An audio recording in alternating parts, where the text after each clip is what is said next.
Now, there have been some commentators who have been saying that they're such morons, man. The narrative commentariat, right? The people of the narrative, the people who are plugged in, people not like me, okay? People like me, I can say whatever the hell I want because I don't owe anybody any allegiance and I have no ambition to be a part of any kind of establishment. What? I'm going to work at some think tank here? Your mind, man? I'm going to work at some university? I'm going to be on like, MSNBC? What are you smoking? Look at me, man. Does this face look like a face that's going to be on MSNBC anytime soon? Come on, man. Anyway, the point, see, the commentariat of the narrative of the bullshit, right? The bullshit spewed by the Western regimes because they're not democracies. Don't talk to me about democracies. They are not. Well, the Western regimes and all their bullshit peddling, they are saying that Ukraine is going to turn into Russia's Vietnam. That there's going to be a never-ending supply of weapons from the West. And with these never-ending supplies of weapons from the West, the Russians are going to be pinned down and it'll be a quagmire and they'll never be able to extract themselves.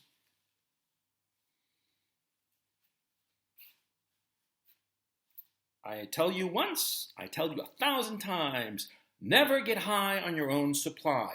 If you are pushing copium, don't be snorting it. Sell it, but don't snort it. You know what I'm saying? See, all these guys, they are so copium. So copium. All these guys are so coping with the reality on the ground. The reality on the ground is pretty devastating. In 90 days, the Russians have captured a territory roughly the size of England and Wales combined. And they've captured it. I mean, they hold it. They hold it tight. They hold it tight like a baby holds a rattler. You know what I'm talking about? Okay, so the Russians have done that. It's astonishing. And that's doubly astonishing considering the fact that the first, I'd say roughly 2 to 3 weeks, perhaps a little bit more, but I mean, it's vague. It's not a bright dividing line. But the first 2 to 3 weeks of the invasion, the Russians were basically fucking it up because they had bad basic assumptions of the political situation in Ukraine that I'll discuss in a separate video because I am going to be, bringing up the mistakes that the Russians made in the first phase of this special military operation.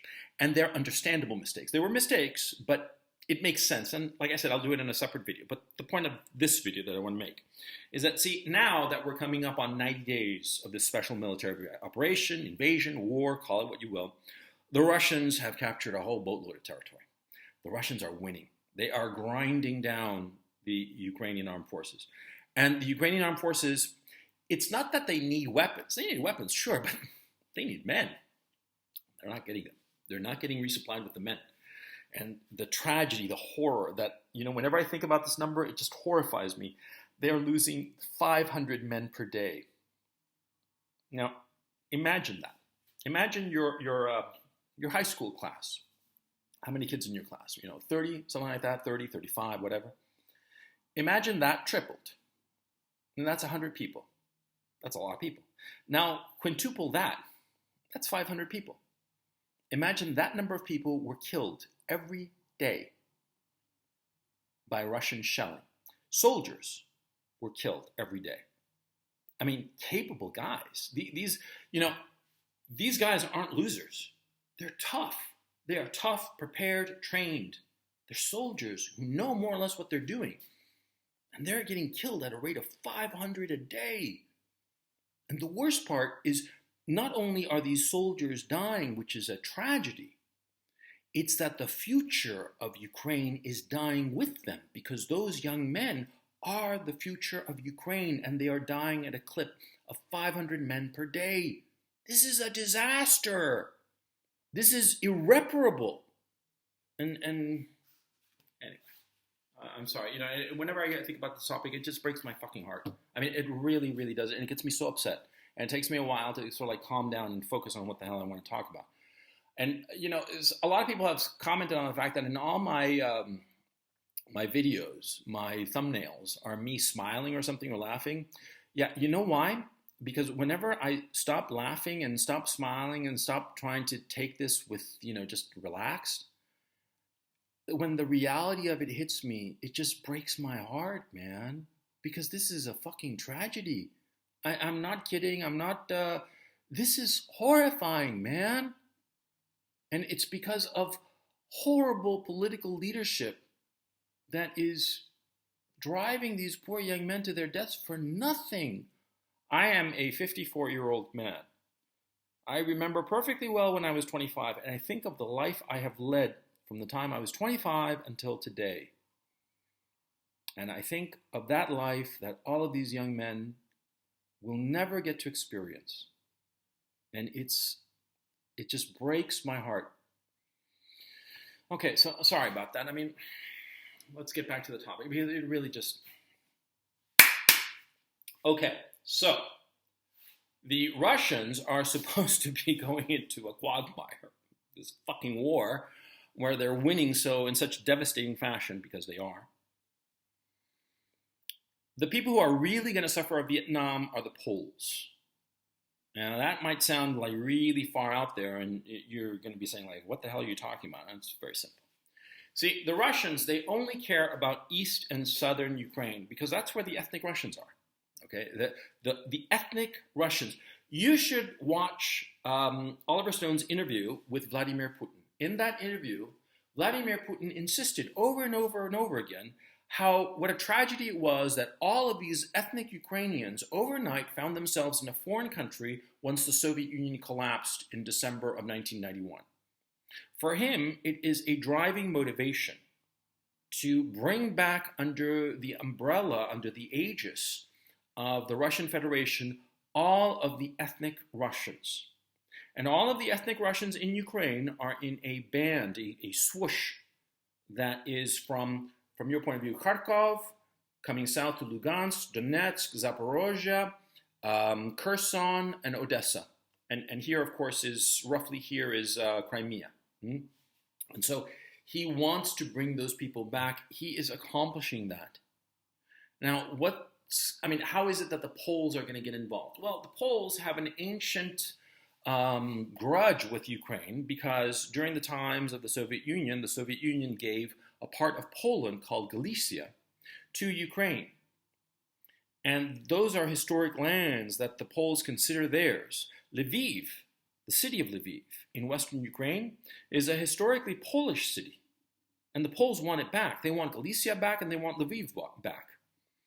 And so, I think very soon, the Poles are going to say that they are going to go into Ukraine as peacekeepers. And they are going to go into Galicia, go into the city of Lviv, and position themselves there. And here is the thing that I hope, the Russians could potentially attack these Polish peacekeepers, quote unquote, or the Russians could let them be. As a practical matter, the Poles in Lviv, well, they cannot travel from Lviv east. Why? Because all the rail lines are cut.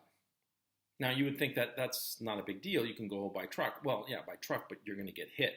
And also, there isn't the gasoline in Ukraine to travel by truck, at least not easily. And so you see how the Poles stuck in West Ukraine, yeah, they'll be able to capture Lviv. They'll be able to get resupplied from Poland near the border area, within a couple of hundred kilometers. But traveling further east to potentially reinforce the Donbass and the annihilation that's taking place there, that's not really possible, not as a practical matter. And so the Russians might well decide, we'll just leave them there. And the Poles in Lviv will set up shop and, start to integrate that bit of Ukraine into Poland. And that's where all the crazy neo-Nazis in Ukraine will gravitate to. Because you see, over here, in Kharkov, Lugansk, Donetsk, Zaporozhye, Kherson, the east and south of Ukraine, that's ethnically Russian. And the crazy neo-Nazis in Kiev, they are ethnically Ukrainian. They are very self-consciously ethnic Ukrainian with the Ukrainian language and all the rest of it. And of course, their Nazi ideology, because they are Nazis. Never forget that. Banderistas are Nazis. They have no interest in those people. They like to exterminate them, quite frankly, as they've said. They have no interest in these people, but over in Galicia, over in Lviv, that's their home base. Yeah, all of these crazy neo-Nazis, that's where they're from. And so all of these crazy neo-Nazis will gravitate there. And that's where the Vietnam will happen. The Vietnam, that is the quagmire, will happen. And it'll happen to the Poles, not the Russians.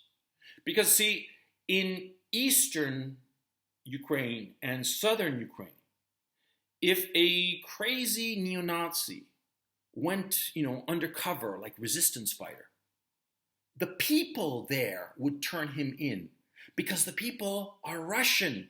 And they hate these crazy neo-Nazis because these crazy neo-Nazis were shelling them and shooting at them for 8 years.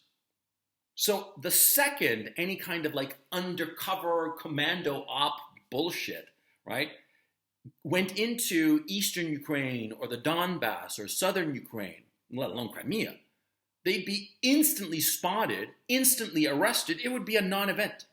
They would never be able to carry out any kind of insurgency in East and South Ukraine because they're all ethnic Russians, and because of the conflict over the past 8 years, they hate the Banderistas. They hate them with a passion. But over on the west, in Lviv and the area that Poland claims is Galicia, which the crazy neo-Nazis don't call Galicia, they call something else. I forgot at this moment. It's not important. The local population of Ukrainian speakers who self-consciously identify them as separate from Poles, they would hide any resistance fighters. They would hide them, they would feed them, provide for them, help them with intelligence, do all kinds of services for them. And so because of that, those resistance fighters in Western Ukraine would have a lot more success. And because they're having much more success, it would bring in even more people. Yeah, because success breeds success. And everybody wants to feel like they're in a winning fight. And after the disaster of fighting the Russians in the east and the south and the Donbass area, which is happening right now as we're speaking, after that disastrous loss, the idea of going west and fighting the Poles and winning would be so tempting. And so that's why the west of Ukraine can easily become a quagmire for the Poles. Remember that. The people making the comments today don't know what they're talking about. Pay attention to Western Ukraine and when the Poles make their move, because once they cross that border, once Polish troops set up shop in Western Ukraine as peacekeepers, you're going to have no peace and no rest for the Poles.